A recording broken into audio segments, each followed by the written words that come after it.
కానీ వాళ్లకు సముద్రంలో పోయినప్పుడు పెట్రోల్ డీజిల్ కూడా కన్సెషన్ ఇచ్చాం. ఇలాంటి అనేక కార్యక్రమాలు చేస్తే జీవో నెంబర్ 217 తీసుకొచ్చి మత్స్యకారుల పట్టగొట్టిన ప్రభుత్వం ఇది. ఎక్కడెక్కడ చెరువులు రిజర్వాయర్లు అన్నీ కూడా ఆక్షన్ ఇప్పించి ఇష్టానుసారంగా చేసే పరిస్థితికి వచ్చిన పార్టీ తెలుగుదేశం, ఈ యొక్క వైఎస్ఆర్ కాంగ్రెస్ పార్టీ.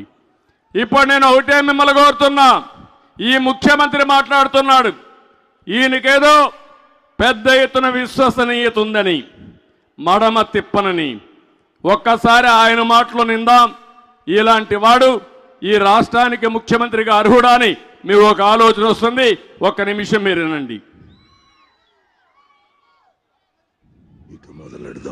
25కి 25 ఎంపీ స్థానాలు మనమే తెచ్చుకుందాం. ఆ తర్వాత ప్రత్యేక హోదా ఎలా రాకుండా పోతుందో కూడా గట్టిగా చూస్తామని చెప్పి కూడా చెప్పండి. మన ప్రభుత్వంలో పూర్తిగా మద్యాన్ని నిషేధిస్తాం అని చెప్పి గట్టిగా కూడా చెప్తాం. నా సిపిఎస్ మనం అధికారంలోకి వచ్చిన వారంలో చేపించేస్తానన్నా. ప్రతి సంవత్సరం జనవరి 1వ తారీఖున ప్రభుత్వ ఉద్యోగాల భర్తీకి క్యాలెండర్ కూడా విడుదల చేస్తాను అని చెప్పి మీ అందరికీ కూడా హామీ ఇస్తా ఉన్నా. 200 యూనిట్ల వరకు మీకు కరెంటు ఉచితంగా ఇస్తామని చెప్పి మీ అందరికీ కూడా చెప్తా ఉన్నా. ప్రాజెక్టు 2021 జూన్ నాటికి కంప్లీట్ చేస్తాము. ఖరీఫ్ 2022 నాటికి నీళ్లు ఇచ్చే పరిస్థితి తీసుకొని వస్తానని కూడా ఖచ్చితంగా కూడా చెప్తా ఉన్నాను. 2023 ఖరీఫ్ కు కల్లా ఈ ప్రాజెక్టు పూర్తి చేస్తామని చెప్పి చెప్తా ఉన్నాను. 2025 ఖరీఫ్ కల్లా ఖచ్చితంగా గోదావరి పోలవరం ప్రాజెక్టు పూర్తి చేసి సమగ్ర సప్లాన్ చట్టాన్ని చట్టబద్ధంగా తీసుకొస్తామని చెప్పి హామీ ఇస్తా ఉన్నాము.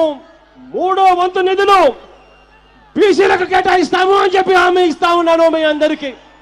ఇలా ఉట్టి బీసీలకే 139 కార్పొరేషన్లు పెడతామని చెప్పి మీ అందరికీ హామీ ఇస్తా ఉన్నా. పంట వేసే ముందే పలాని రేట్లకు కూడా పలాని రేట్లు అని చెప్పి రేట్లు కూడా ప్రకటిస్తాం. గిట్టుబాటు ధరకు గ్యారంటీ ఇస్తాం. విజయవాడలో క్యాపిటల్ సిటీని పెట్టడం మనస్ఫూర్తిగా మేము ఆహ్వానిస్తున్నాం. ప్రతి కాపు సోదరుడికి నేను ఇవాళ హామీ ఇచ్చి చెప్తా ఉన్నాను. చంద్రబాబు నాయుడు గారి 5 సంవత్సరాలలో ఏదైతే కాపు కార్పొరేషన్ కోసం నిధులు ఏదైతే కేటాయించాడో ఆ నిధులకు రెట్టింపు నిధులు కేటాయిస్తాను అని చెప్పి మీ అందరికీ కూడా హామీ ఇస్తా ఉన్నా. ఇది జగన్ అనే నేను మనం అధికారంలోకి వచ్చిన వెంటనే ఆ చెప్పిన 5,000 కోట్ల రూపాయలను 10,000 కోట్ల రూపాయలు ఇస్తాను అని చెప్పి నేను చెప్పడం మోసమా అని అడుగుతా ఉన్నా. సౌమ్యుడిగా పేరు పొందిన ఎక్స్ ఎంపీని అతి కిరాతకంగా ఇంట్లోకి చొరబడి వడ్డని తీసుకుని నరికి అత్యంత దారుణంగా చంపడం అన్నది ఇంతకన్నా దారుణమైన విషయం ఎక్కడా ఉండదు. కరెంటు ఛార్జీలు బాధుడే బాధుడు. 2024 ఎన్నికలు జరిగేసరికి మందరిని పూర్తిగా తీసేసిన తర్వాత మనం ఓట్లు అడుగుతామని చెప్పి ఏం తమ్ముళ్ళు